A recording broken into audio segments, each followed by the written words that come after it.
മലയാളികളുടെ കാത്തിരിപ്പ്, അതായത് നാളുകളായുള്ള ദിവസങ്ങളായുള്ള പ്രാർത്ഥനയ്ക്ക് ഒടുവിൽ ഫലം കാണുന്നു എന്ന് തന്നെ പറയണമല്ലേ ബൈജു? കാരണം കഴിഞ്ഞ 9 ദിവസമായി അർജുന് വേണ്ടിയുള്ള തെരച്ചിൽ തുടരുകയായിരുന്നു.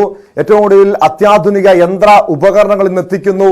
അതിനുശേഷം ലോറി കണ്ടെത്താൻ കഴിയുന്നു. അതായത് അർജുനെ കണ്ടെത്താൻ കഴിയുമെന്ന വലിയ പ്രതീക്ഷ ഈ ബൈജുവിനെ ഈ സ്ഥലത്തേക്ക് എത്താൻ കഴിഞ്ഞിട്ടുണ്ടോ? അവിടെ നിന്ന് നേരത്തെ ഈ പോലീസ് ബന്ദോബസ്ത് തീർത്തിരുന്നല്ലോ, ബാരിക്കേഡ് തീർത്തിരുന്നല്ലോ.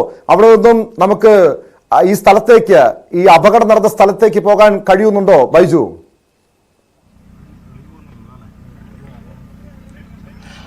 ടോമെ, അതിനുള്ള ശ്രമമാണ് ഇവിടെ.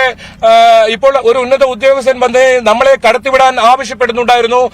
ഇതുവരെ അങ്ങോട്ട് പോകാനുള്ള ശ്രമത്തിലാണ്. എന്തായാലും നമുക്ക് അങ്ങോട്ട് പോകാൻ കഴിയും തന്നെ നമുക്ക് വിശ്വസിക്കുന്നു. ഇപ്പോൾ ഇവിടുത്തെ കന്നഡ മാധ്യമപ്രവർത്തകർ മുഴുവൻ ഒരു വാഹനത്തിൽ ഇവിടെ എത്തിയിട്ടുണ്ട്. അവരുടെ ബസ്സാണ് ഏറ്റവും മുന്നിലുള്ളത്. അതിന് തൊട്ടു പിറകിലായി നമ്മളുണ്ട്. സതീഷ് MLA ഉണ്ട്, AKM അഷ്റഫ് MLA ഉണ്ട്.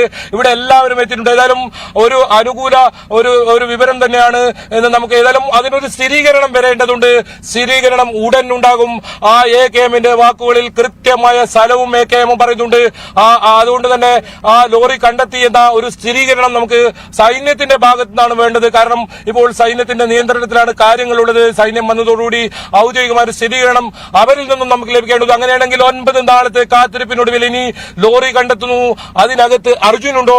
ഇതൊക്കെ ചോദ്യങ്ങൾ ഇപ്പോഴും ബാക്കിയുണ്ട്.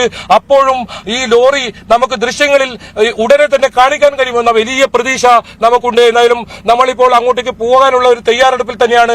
ഏതാനും നിമിഷങ്ങൾക്ക് അങ്ങോട്ട് എത്താൻ പറ്റും. അങ്ങനെയെങ്കിൽ ആ പോകുന്ന വഴിയെല്ലാം നമുക്ക് ദൃശ്യത്തിലൂടെ കാണിക്കാൻ പറ്റും, പ്രേക്ഷകരെ കാണിക്കാൻ പറ്റും. നിരവധി ആളുകളുടെ പ്രാർത്ഥനയാണ് അർജുനെ ജീവനോടെ വേണമെന്നത്. പക്ഷേ നിരാശയായിരുന്നു ഫലം. 9 നാളായിരിക്കുന്നു ഇന്നേക്ക് തിരച്ചിൽ.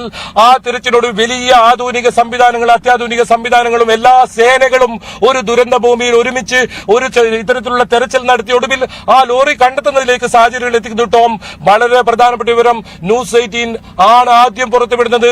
AKM അഷ്റഫാണ് ന്യൂസ് 18നോട് ആ കാര്യം തുറന്ന് പറയുന്നതും. ഏതായാലും നമ്മൾ അങ്ങോട്ടേക്ക് പോകുന്നുണ്ട്. നമുക്ക് ഇതിന്റെ കൃത്യമായ സ്ഥിരീകരണം വേണം. ആ അയ്യപ്പന്റെ കട നേരത്തെ നമ്മൾ ചൂണ്ടിക്കാട്ടുന്നതാണ്. അതിന് പിറകിലായാണ് ഇത്തരത്തിൽ പരിശോധന നടക്കുക എന്നത്. അതിന് പിറകു വശത്ത് നിന്ന് ആണ് ലഭിച്ചതെന്നാണ് AKM അഷ്റഫ് പറയുന്നത്. ആ അയ്യപ്പന്റെ കടയോ അദ്ദേഹത്തിന്റെ വീടോ ഒന്നും തന്നെയില്ല. അവിടെ 2 പിഞ്ചുകുട്ടികളാണ് മരണപ്പെടുന്ന സാഹചര്യം ഉണ്ടായത്. അവരുടെ ഭാര്യ, അത്തരത്തിൽ 7 പേരുടെ മൃതദേഹമാണ് ആ ചൊവ്വാഴ്ച 8:30 വലിയ മഹാദുരന്തത്തിൽ അവരുടെ ജീവൻ